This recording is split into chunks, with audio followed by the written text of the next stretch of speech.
Welcome to the kitchen. Today we're going to make the hummingbird cake icing. This is the icing that's going to go on top of our hummingbird cake, or I've also made little cupcakes, so this can go on top of those. We're going to start off with 2 8-ounce packages of cream cheese, and we're going to put them at room temperature so they can soften. The same with our butter. We're using salted butter this time, and again, we want 1 cup of room temperature soft butter. So you can see I've had it out so it's soft and I can pinch it. So that's ready. We're going to use 2 pounds of powdered sugar and 2 teaspoons of vanilla extract and 3/4 of a cup of toasted pecans.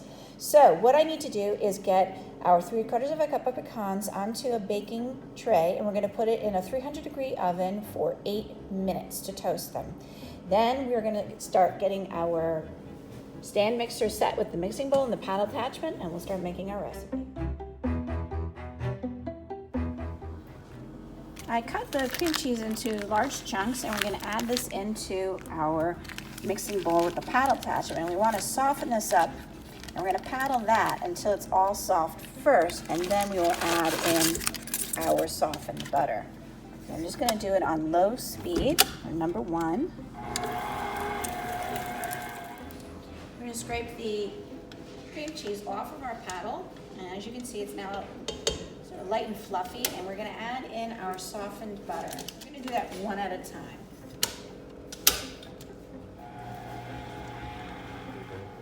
So now we're going to add in our second stick of butter, and again, we're going to scrape the paddle and the bowl to get everything off, and you're going to mix it until, again, it's also light and fluffy. Here's our icing at this stage, and you can see all the butter has been mixed into the cream cheese. And now we're going to add 1 pound of powdered sugar. We have 2 pounds to add, so we're going to do 1 at a time and mix it completely in before we add the next one. So now I'm going to add in our 2nd pound of butter, and you can see it's really getting nice and light and fluffy. Lastly, we're adding in our 2 teaspoons of vanilla extract. Here's our icing. It's nice and light and fluffy. And our toasted pecans that I put in for 7 to 8 minutes at 300. We have our icing, and I put it in a piping bag with a star tip. So for our muffins, we're just going to pipe a nice rosette of the icing on the top. And whenever you're decorating your cupcakes, you want to use a garnish that is an ingredient in the recipe. And since we have pecans in the hummingbird cake muffins, we're going to put the pecan on it as the garnish. That way people know that there are nuts in the recipe. Now we're going to start working on getting our cake covered in icing. Here's our icing. And what we need to do is first you have to unmold the cake, and then we're going to slice it into our layers. Now, I didn't have any cake boards, so I simply placed this on top of some cardboard box that I'm recycling. Draw the circle, cut it out, and now that's fine for our cake board to hold it, but then we want a cake board to put it on. So I want to continue recycling that piece, and we're going to put it onto a square piece of cardboard. Now, this isn't going to be strong enough to hold it, so I'm going to glue some more pieces onto it, and then I will cover it with tin foil, and then tape some doilies to it to make it look much more presentable. So here we go. We are going to unmold this cake, and I'm going to use my offset spatula to go around the edge of the cake pan just to help release it. And we're going to put our cake board down.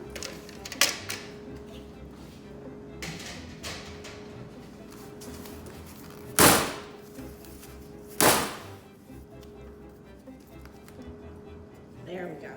Just tap it out, remove the parchment paper. Now we're going to cut our layer. So we're going to flip it back over on the cake board. And I'm going to use this cake turntable to help me slice it. This is just Wilton's cake turntable. And I'm going to put my hand on the top of the cake, the palm of my hand with my fingers facing upwards, and I'm going to take off the very, very top of the cake. And how I do it is I just slice about 1/4 of an inch into the cake turning it as I go with a serrated knife, okay? So again, just 1/4 of an inch, and we're doing that to make sure we don't cut it unevenly, all right? You wanna make sure that you're cutting it evenly. Sometimes the cake doesn't bake evenly in the cake pan, so make sure you're cutting it. You don't wanna waste the cake.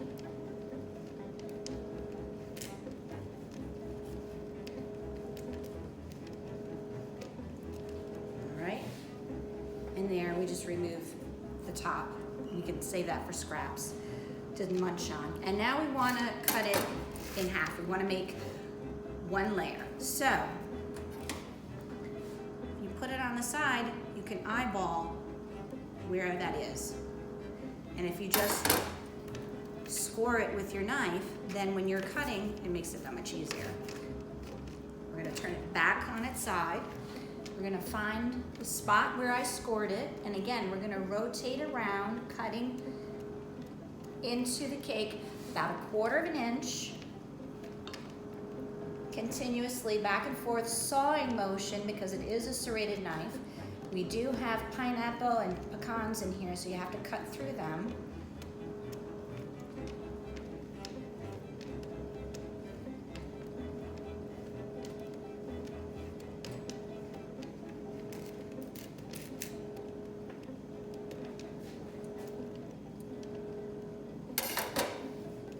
And we have our layer. So we are gonna put in our filling, and our filling is gonna be our icing that we just made, and we want about 1/3 of an inch thick layer of icing.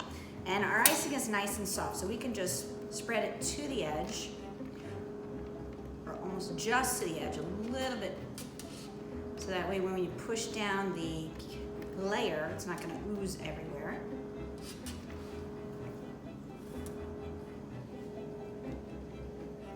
I'm using my large offset spatula to help spread it out.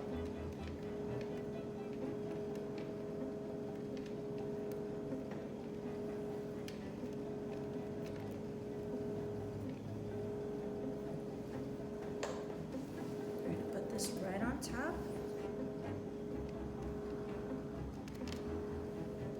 And now we're going to set it in the refrigerator for at least an hour. We want this to set up, so when we cover it, it's gonna be firm. Here's our cake. It's been in for a while, so it's nice and cold and it's set up. And now we're just gonna put our icing on the outside. Now I like to hold it up in the air so I can see it at eye level. Some people prefer to do it on the cake turntable, but this is how I prefer to do it. And I put an ample amount, because I'm going to thin it out later on. And I prefer to do the sides first and then the top. Okay, and we're going to put this here. And now I'm just going to take some blobs of our icing and put it on top.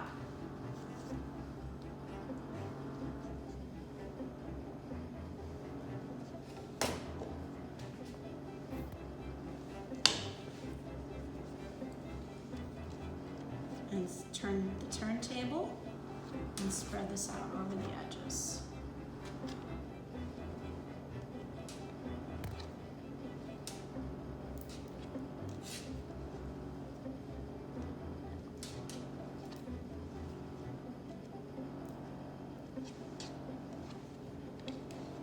Now with this hummingbird cake, we're going for a homey look, so I'm not even going to really straighten and neaten this up as I would for a cake that's, let's say, in a restaurant or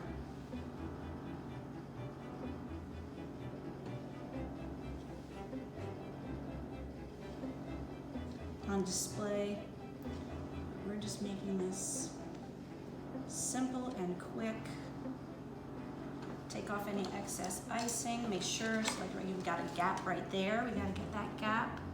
So just move the icing up, and so you can go like this, back and forth, and you get a nice sort of design. Here is our cake board, and we're going to put the cake on there, and I just want to put down some tape to keep the cake secure.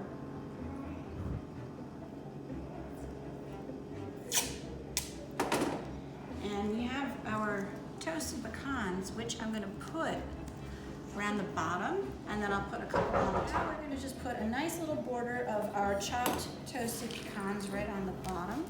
And I'm just doing it about 1/4 inch from the bottom. Do it over a piece of parchment paper so that way you don't waste any of your pecans. That's better. Now we have a nice border. I just put this right down on our tray. And we can leave it like that, or maybe put a couple in the middle, or I can put little rosettes on top and decorate it as well. So, put this back into our bowl. All right, so now I'm gonna use my piping bag with the star tip that I decorated our cupcakes with, and I'm just gonna make a nice rosette. And if you sort of start as if this was a clock, 12 o'clock, then 6 o'clock, 3, 9, and then fill in the middle. That's how you do your spacing. So that way it looks even. And then on top, you're gonna put your toasted pecan pieces. And now it looks a little fancier.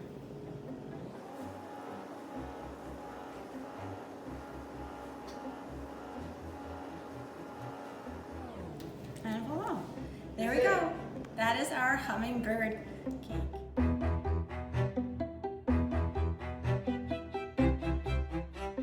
For more recipe demonstrations, please click like and subscribe to Chef Victoria Loves YouTube channel and have fun in the kitchen. Thank you.